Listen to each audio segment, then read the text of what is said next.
Watu wake. Haya, tunaanza? Ndio. Kwanza tunamshukuru Mwenyezi Mungu, mechi imemalizika salama. Wako wachezaji wamepata shida kidogo, kama Pacome Zouzoua amepata maumivu kidogo kwenye sehemu yake ya goti, ikatulazimu tumtoe kipindi cha kwanza, lakini naamini pia kuna wachezaji wa Singida ambao niliwaona kama kina Gede hapo walipata shida kidogo. Kwa hiyo tumshukuru Mwenyezi Mungu, hajakuwa majeraha makubwa sana kwa ambacho tumekiona kwa siku ya leo. Tumshukuru Mwenyezi Mungu pia kwa ushindi ambao tumeupata, goli 3, clean sheet safi. Tumerudi juu ya kilele cha msimamo wa ligi. Sasa focus na kwenda kwenye mchezo unaofuatia. Nitoe pongezi kwa wachezaji wote wa Yanga Afrika. Mechi haikuwa nyepesi, tumecheza mechi ngumu dhidi ya mpinzani mgumu na tumemanage kupata matokeo mazuri siku ya leo kwa pressure iliyokuwa, lakini tumeweza kucheza vizuri. Na la pili, niwapongeze benchi la ufundi kwa mipango ambayo wamekuja nayo kwenye mchezo wa leo.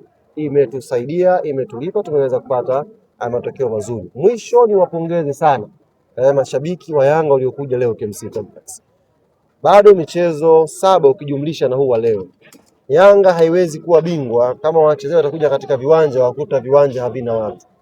Ndio kile ambacho tulikosoa, tulishauri, tulitoa maoni yetu baada ya mchezo na Dodoma.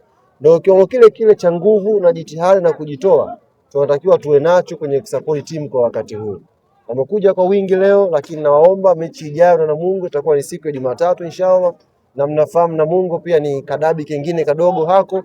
Tuje kwa wingi, tuwasukume wachezaji wetu tuweze kupata matokeo mazuri inshallah. Kutokea jana kuja leo ni kwa nafasi ya pili msomo. Mnaifeel hiyo pressure ya panda shuka kwenye msomo hili? Labda nyinyi ni wageni na mmesahau. Msimu uliopita difference ilikuwa pointi 1 mpaka mechi ya mwisho. Kama nakumbuka vizuri. Tofauti ilikuwa alama 1 tu msimu uliopita, kutoka mechi ya 20 mpaka mechi ya mwisho ya ligi ambako Simba na Yanga walicheza.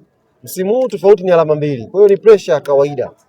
Sijui wenzetu, ila sisi ni pressure ya kawaida ambayo tunafahamu, tuliipitia msimu uliopita, tunaipitia msimu huu.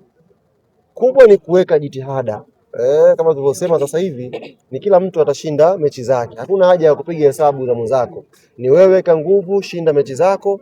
Ukishinda mechi zako kama sisi Yanga, maana yake automatic tunakuwa machampioni. Kwa hiyo nguvu yetu haipo kumuwaza mpinzani.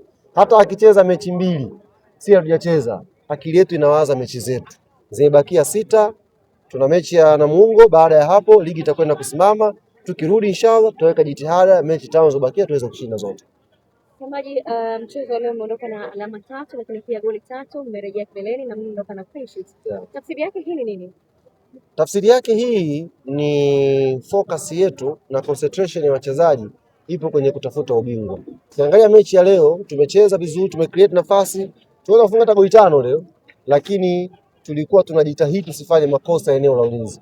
Ukiangalia mechi za hivi karibuni, hata Yanga ikitangulia goli 1 bado kuna ka pressure tuko nacho kwa sababu ya makosa ambayo tunayafanya kwenye safu ya ulinzi kwenye baadhi ya michezo.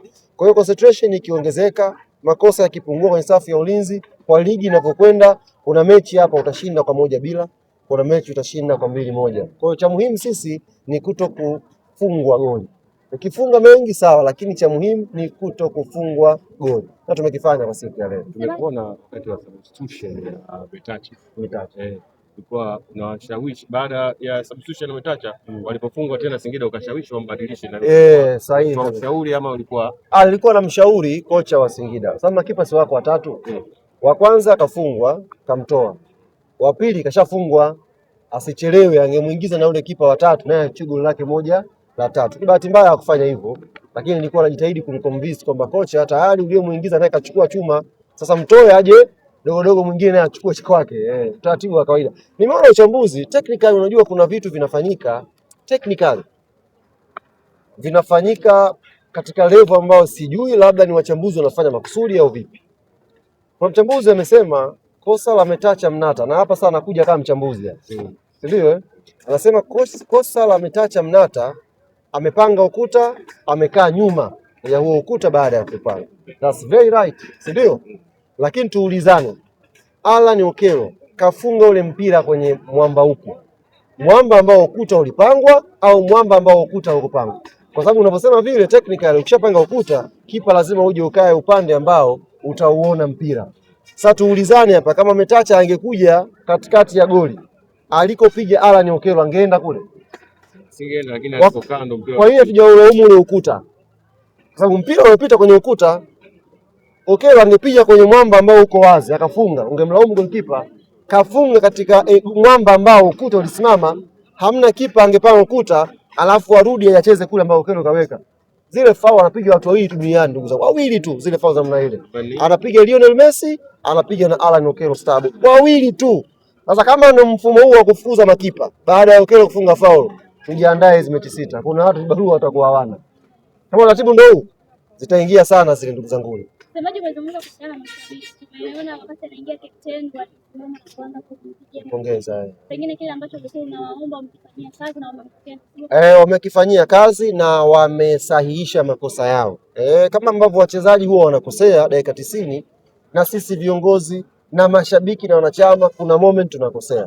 Kwa Bakari alifanya makosa kwenye hali ya mchezo na sisi tukakosea kwa kumuataki mchezaji wetu na kumtoa mchezoni. Kwa leo mashabiki wamesahihisha makosa yao. Wakati anaingia wamekuwa naye, na kama kuna moment ambayo nilifurahia alivyoingia, alienda straight kusalimiana na Djigui Diarra kwamba tuko sawa, tuko fresh, boli ipigwe. Tukiwa na mood hii, tukawa moja wote, furaha ikatawala, hakuna wa kutuzuia hapa. Hakuna, tukiwa moja, furaha ikatawala, tukacheza kwa jitihada, naamini inshallah tunachukua indoo mapema sana.